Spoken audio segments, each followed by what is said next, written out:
Okay, so today we are going to start on our watercolor for this project. You're taking out your folder, you're taking out your project, and you're actually going to take all of your papers other than your final paper project, put that final paper project right on top of your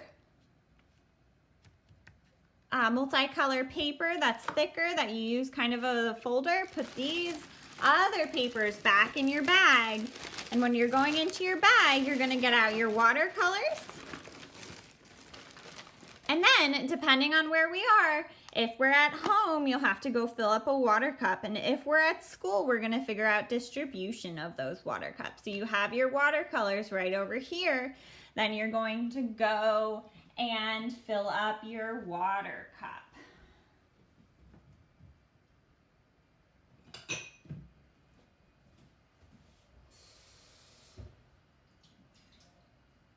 So your water cup will look a little different in school, but I just have a small little bin for my water. You can notice how there's not much water in it. You don't need a lot of water, and we're gonna set that aside.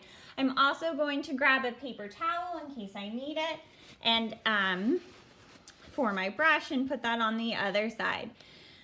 Getting out your crayons as well. We might use those in this process, so you have all of your papers and your materials set up for today. I have my crayons on the top right hand side here, ready to go if I need them. Now, you have a brush in your watercolor area. This brush has this little thing on top. You're gonna take that little plastic thing off and you're gonna put it right in the watercolor where the paintbrush typically goes. And you have your brush here. Now, you're going to take a little bit of water. You're going to watch me first though, watching this first time so I can explain some things, and then you'll be able to start to paint. So watching first, not doing.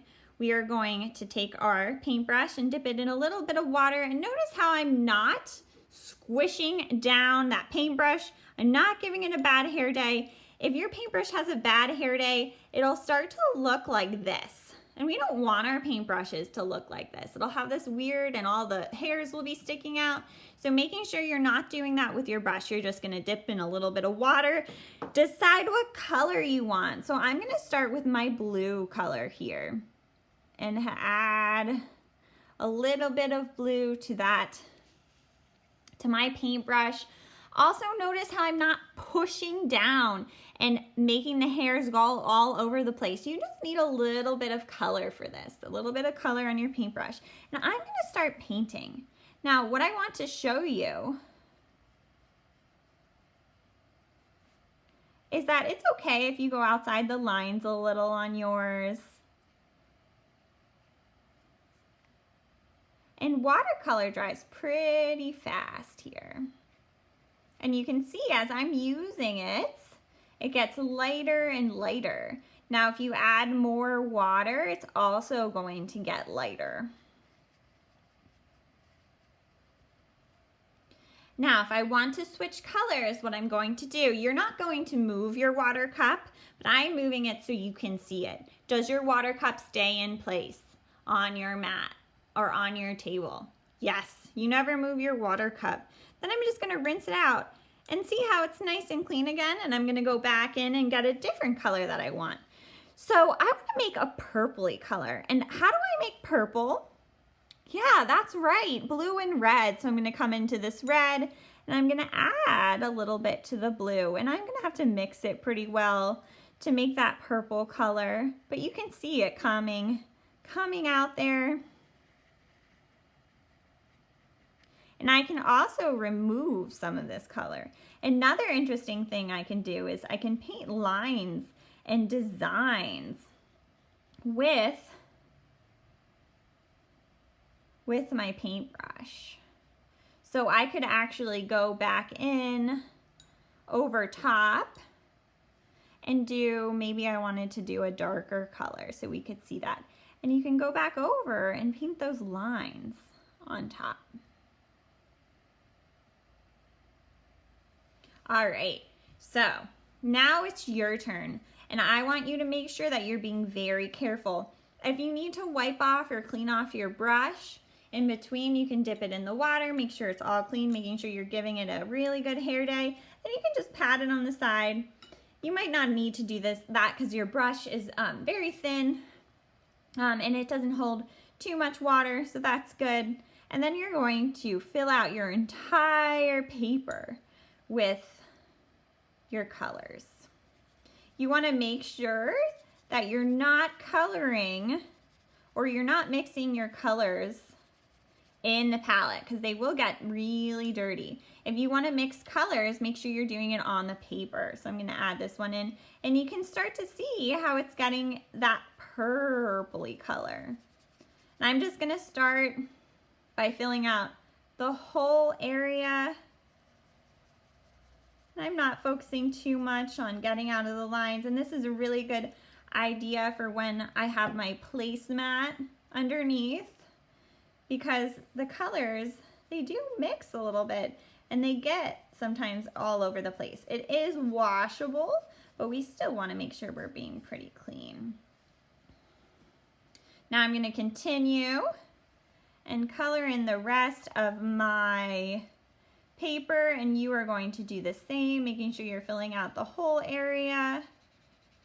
And then we're going to come back and add our details. So go ahead and doing that.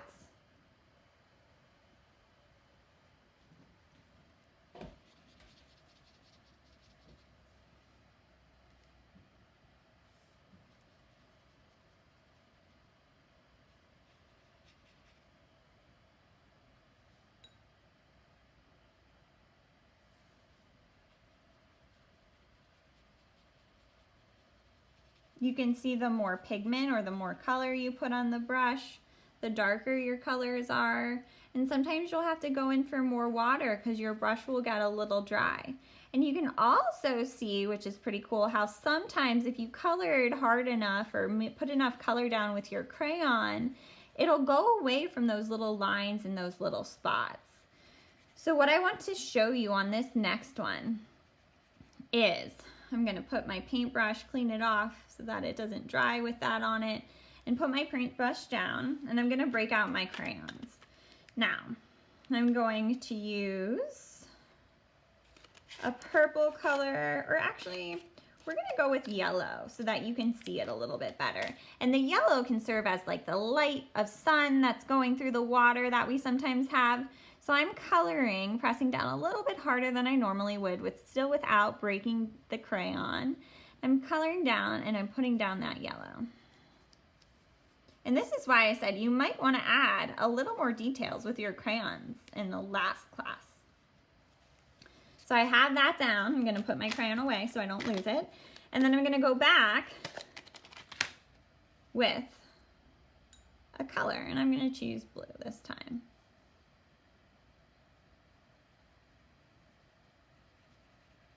And you can see in some spots that yellow starts to show through and it kind of beads away from the area.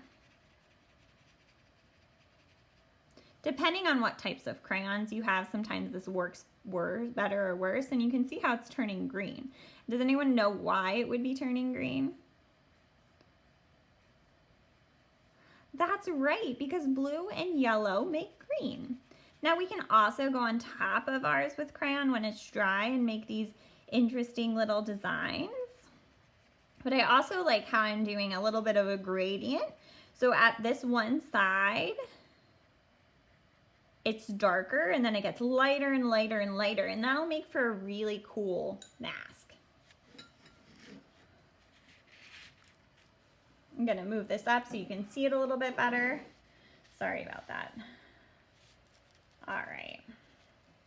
Now, again, just continuing and moving on to color in the rest of your piece with your watercolors.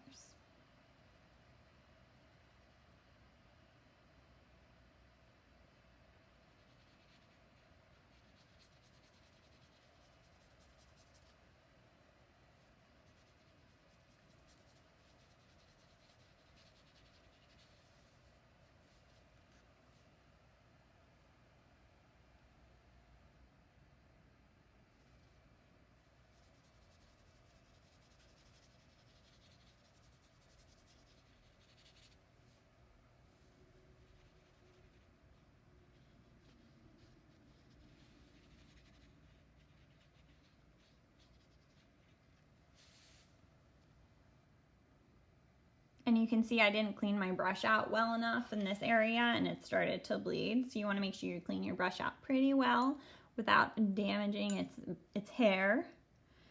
And I'm gonna do some yellow in here too, just to mix up some of the colors.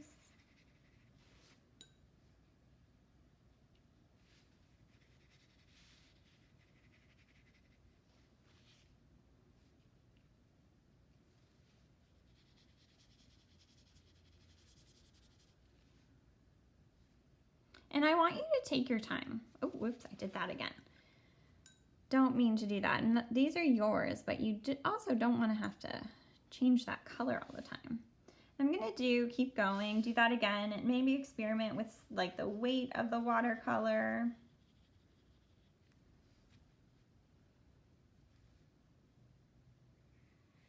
Or the designs that I'm creating on here.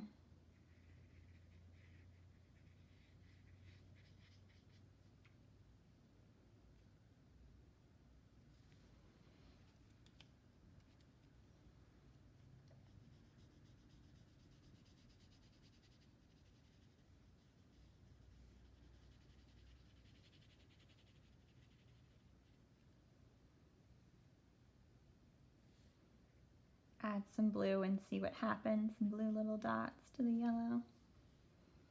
Making sure you're working on yours and thinking about your concept or your item that you chose. If you chose your favorite animal, what that would look like, what kind of hair, what kind of fur that animal might have. I'm gonna experiment a little bit and see what color this is. Hey, it's purple. I didn't realize that was the purple color. Well, that's helpful too. Even though I know how to make purple, it's nice to have a purple on hand without mixing it. And I can add that maybe to some of the other areas.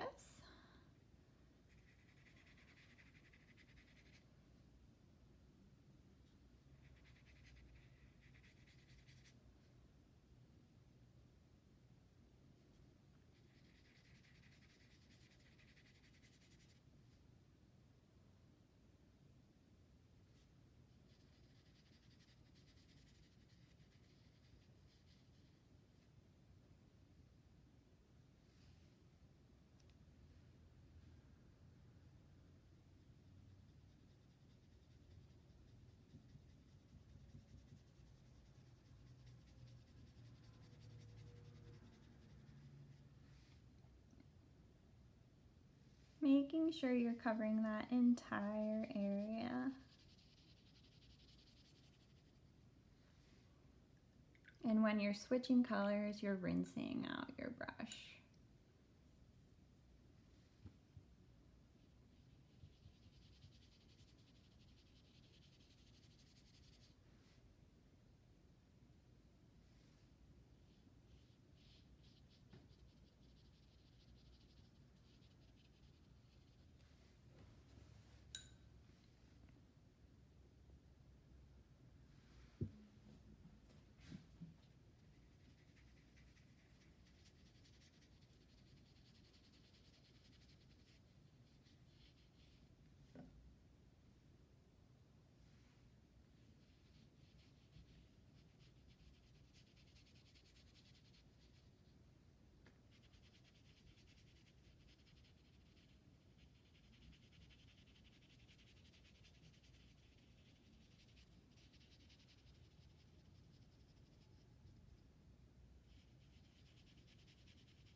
Making sure you don't forget the mask part of yours. I'm gonna do mine in a blue color.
Another really important thing to remember is to make sure that you don't wet your paper too much. Now this paper can hold a decent amount of watercolor, but if you have too much on your paper, it will start to break. So make sure you're not going over an area too much because you don't want your watercolor or your paper to have a hole in it.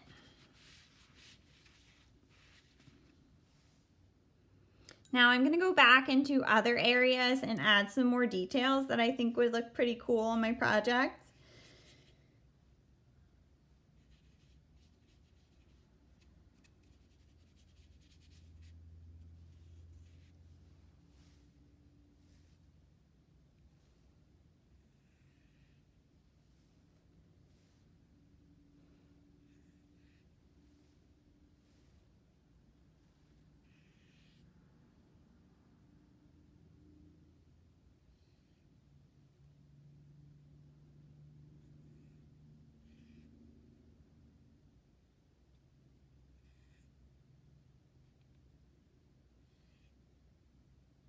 And if you make a mistake, it's all right. Don't worry too much about that.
It might even be a good idea to do your background in case you want to add a little more, or if you have some extra time.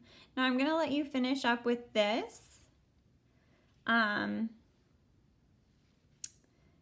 and I'll see you in a few minutes when we are finished with our watercolor.